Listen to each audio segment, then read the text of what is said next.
नमस्कार दोस्तों, मैं आलोक शुक्ला आज प्रसंग में फिर उपस्थित हूं एक नए विषय के साथ। आज हम बात करेंगे इलेक्ट्रिक वाहनों के संबंध में। कुछ समय से हम वाहन प्रदूषण से निपटने के उपाय के रूप में इलेक्ट्रिक कारों के उपयोग के बारे में सुनते आ रहे हैं। पिछले लगभग 1 साल से तो भारत के बाजार में भी इलेक्ट्रिक कारों की बाढ़ सी आ गई है। कार कंपनियों में इलेक्ट्रिक कार बाजार में लाने के लिए होड़ मची हुई है। अब तो छोटे शहरों में भी काफी संख्या में इलेक्ट्रिक कारें सड़कों पर दौड़ती हुई दिख रही हैं। तो आइए आज के प्रसंग में जानने की कोशिश करते हैं कि क्या वास्तव में इलेक्ट्रिक कारें प्रदूषण कम करने के लिए सर्वश्रेष्ठ उपाय हैं। किसी भी वाहन को चलने के लिए ऊर्जा की आवश्यकता होती है। कोयले के इंजन में यह ऊर्जा भाप से मिलती थी, जो कोयला जलाकर बॉयलर में पानी को उबालने से बनती थी। आजकल की कारों में पेट्रोल और डीजल के जलने से ऊर्जा बनती है। इस प्रकार के इंजन को आंतरिक दहन इंजन कहा जाता है। इलेक्ट्रिक कारों में ऊर्जा एक बैटरी से मिलती है। बैटरी से बिजली की मोटर चलती है जो कार के पहियों को घुमाती है। सोचने की बात यह है कि बैटरी को चार्ज करने के लिए बिजली की ऊर्जा की आवश्यकता होती है। यह बिजली भी तो किसी न किसी प्रकार से उत्पादित करनी ही होगी। आज के समय में विशेषकर भारत में बिजली का उत्पादन भी कोयले को जलाकर ही किया जाता है। इससे यह बात तो साफ है कि इलेक्ट्रिक कारें कोयला, पेट्रोल और डीजल जैसे फॉसिल ईंधन पर हमारी निर्भरता को समाप्त नहीं करती हैं। इतना अवश्य है कि यह फॉसिल ईंधन कार के इंजन में नहीं जलता, इसलिए इससे होने वाला प्रदूषण वहां नहीं होता जहां पर कार चल रही है, बल्कि वहां होता है जहां बिजली का उत्पादन किया जा रहा है। भारत में बनने वाली कुल बिजली का 57.7% हिस्सा कोयले से बनता है। देश की प्रगति के लिए हमें अधिक ऊर्जा की आवश्यकता है। एक अनुमान है कि देश में कोयले से बिजली का उत्पादन लक्ष्य 2014 के 159 गीगावाट्स की तुलना में 2030 तक 450 गीगावाट करने का है। अनुमान यह है कि कोयले से बिजली बनाने में जहां पहले 159 करोड़ टन प्रतिवर्ष कार्बन डाइऑक्साइड का उत्सर्जन होता था, वहां यह उत्सर्जन बढ़कर 432 करोड़ टन प्रतिवर्ष हो जाने की संभावना है। इलेक्ट्रिक वाहनों को चार्ज करने के लिए और अधिक बिजली लगेगी, जिससे और अधिक कोयला जलाना होगा और वायु के प्रदूषण में अधिक वृद्धि होगी। स्विट्जरलैंड के ETH ज्यूरिख विश्वविद्यालय के शोधकर्ताओं ने दुनिया भर के 7,861 कोल पावर प्लांट्स के दुष्प्रभावों का अध्ययन किया और भारत के कोल पावर प्लांट्स को दुनिया में सबसे अधिक प्रदूषणकारी पाया है।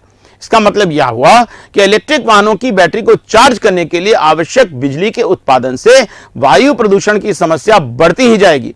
स्विट्जरलैंड तो बिजली की कारों पर विभिन्न प्रकार के प्रतिबंध लगाने पर भी विचार कर रहा है। इलेक्ट्रिक कारों से कुछ अन्य प्रकार के प्रदूषण और समस्याएं भी होती हैं। इसमें से प्रमुख हैं टायर से होने वाला प्रदूषण, सड़कों की टूट फूट से होने वाला प्रदूषण और बैटरियों से होने वाला प्रदूषण। आइए पहले टायर की बात करते हैं। इलेक्ट्रिक व्हीकल बड़ी बड़ी बैटरियों के कारण काफी भारी होती हैं। इस अतिरिक्त भार के कारण मजबूत टायरों की आवश्यकता होती है। बहुत कम लोग जानते हैं कि टायर भी काफी प्रदूषण फैलाते हैं। कारों के चलते समय टायर से छोटे छोटे प्लास्टिक के कण निकलते हैं जो हवा में मिल जाते हैं। वे सांस के जरिए शरीर के अंदर जा सकते हैं, सड़क से बहकर पास की मिट्टी पर जमा हो सकते हैं और पानी में बहकर नदियों और समुद्रों को भी प्रदूषित कर सकते हैं। टायरों से होने वाले प्रदूषण को इस चित्र में अच्छी तरह से समझाया गया है। एनिमेशन एनालिटिक्स कंपनी के CEO निक गोल्डन का कहना है कि गाड़ियों के लिए टायर का इस्तेमाल शायद सबसे गंभीर समस्या है। आप किसी तरह के फिल्टर या उत्प्रेरक का इस्तेमाल करके कई अन्य तरह के प्रदूषण को प्रभावी ढंग से रोक सकते हैं, लेकिन टायर मूल रूप से खुला हुआ सिस्टम है। आप टायर को घेर नहीं सकते। टायरों से निकलने वाले कण वायु से लेकर नदी, तालाबों, यहां तक कि समुद्र के पानी को भी प्रदूषित करते हैं। इसे इस चित्र से समझिएगा। दूसरी बात, इलेक्ट्रिक वाहनों के अधिक भारी होने के कारण सड़कों में अधिक टूट फूट भी होती है। कम लोग जानते हैं कि सड़क बनाने में काफी ऊर्जा व्यय होती है। इसके अलावा निर्माण कार्यों के कारण वायुमंडल में उड़ने वाले कणों से प्रदूषण तो होता ही है। सड़कों की अधिक टूट फूट के कारण भी प्रदूषण काफी बढ़ने की संभावना है। प्रदूषण का तीसरा बड़ा कारण लिथियम से बनने वाली बैटरियां हैं। लिथियम के उत्पादन में काफी ऊर्जा लगती है और पर्यावरण को काफी नुकसान होता है। इसके अलावा जब ये बैटरियां काम की नहीं रह जाएंगी तब इन्हें रिसाइकिल करना भी एक बड़ी चुनौती होगा और पर्यावरण के लिए खतरा भी होगा। इलेक्ट्रिक वाहनों में वृद्धि के साथ ही इनमें प्रयोग के बाद बेकार होने वाली बैटरियों की संख्या में वृद्धि होगी। भारत में लिथियम आयन बैटरियों के निस्तारण की क्षमता अभी न के बराबर है। बैटरियों से भारी मात्रा में निकलने वाले लेड, खतरनाक धातुओं और रसायनों से भी बड़ी चुनौतियां पैदा होंगी। अभी तक विकसित देशों में भी पुरानी लिथियम बैटरियों से लिथियम को पूरी तरह निकालने की क्षमता विकसित नहीं हो सकी है। यूरोपीय देश भी खराब बैटरियों में से महज 5% लिथियम ही निकाल पाते हैं। बाकी लिथियम या तो जमीन में गाड़ा जाता है और या फिर जलाया जाता है। ऐसे में बड़ी मात्रा में लिथियम भी पर्यावरण के लिए खतरा है। इलेक्ट्रिक वाहनों से पर्यावरण कितना सुरक्षित है, इसके बारे में YouTube पर ढेर सारे वीडियो हैं। उन्हीं में से एक video Kevin Hunter the homework guy की YouTube चैनल पर creative commons attribution licence reuse allowed के अंतर्गत उपलब्ध है। आइए इस वीडियो का एक अंश देखते हैं और समझते हैं कि इलेक्ट्रिक वाहनों के पर्यावरण के लिए सुरक्षित होने की बात में कितनी सच्चाई है। मैं इस वीडियो का लिंक डिस्क्रिप्शन बॉक्स में दे रहा हूं। So while the whole push behind EVs is to go green to reduce the carbon footprint, like Kevin said in the beginning, but for starters, nearly every promoter of electric cars ignores the fact that fossil fuels like coal, gas, and oil are used to generate the electricity that those cars are being charged with. Nothing to see here, right? Just a train load of fuel on its way to charge electric cars somewhere. Right. EVs do not have a zero carbon footprint. That's a big fat lie. And furthermore, lithium itself has a huge environmental impact too.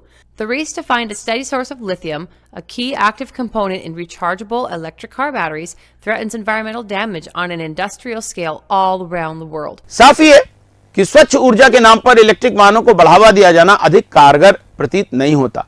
इसके प्रदूषण महानगरों से बिजली बनाने वाले क्षेत्रों में transfer करने भर की तरकीब बनकर रह जाने की संभावना ज्यादा है।